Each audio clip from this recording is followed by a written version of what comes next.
My question is to the Minister for Trade, Business and Asian Relations, responsible for domestic and international air services. Minister, it is clear that the new CLP government has made air connectivity a priority, and we have already seen some promising developments in this area, including the introduction of the AirAsia flight to Denpasar and the direct air north services from Alice Springs to Cairns. Could you please provide the House with an update on how these increased air links will benefit Territorians, and are there any other initiatives or announcements that we can expect in the near future? Minister for Trade, Business and Asian Relations. Thank you, Madam Speaker, and I thank the member for Casuarina for his question. I know how hard you're working for your electorate as we work to improve the economic outlook for all Territorians. We know that as one of Australia's most remote and expansive regions, the NT faces unique challenges in connecting with the rest of the country and the world, Madam Speaker. Air connectivity is the lifeblood of the Northern Territory, helping it remain competitive, accessible and sustainable for Territorians and visitors alike. Whether it's keeping families connected, expanding business opportunities, attracting tourists or maintaining vital services, consistent air services are crucial for the Territory's prosperity and future growth.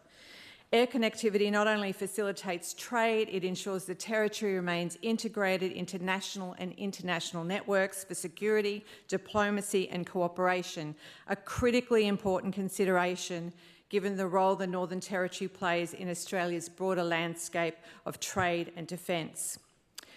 Madam Speaker, it's been an incredibly exciting start to 2025 in increasing the Territory's connectivity domestically and internationally. In a few short weeks, we've had a quintuplet of airline travel announcements.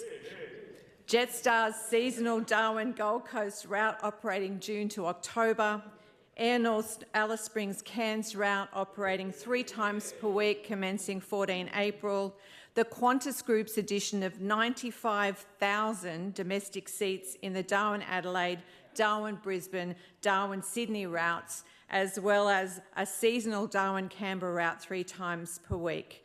And Madam Speaker, after an 8-year absence, AirAsia's return to the Territory with their announcement of a 3 times a week Darwin-Bali route, with the first flight to depart this coming Saturday, was especially welcomed, demonstrating just how important and critical our CLP's government's decision to restore the portfolio of Asian relations was after it was abandoned by the Gunner government almost a decade ago.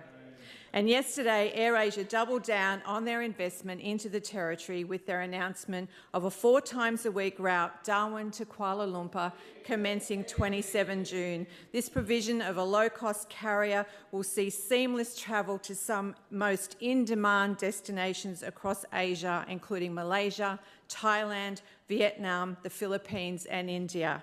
This will not only improve air accessibility and affordability for the Territory, but will make it much easier to invest, do business and visit.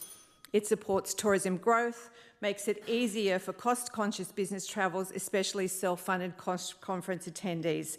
Our work in this space has just begun and we will continue to fight for the Territory and greater connectivity across the board.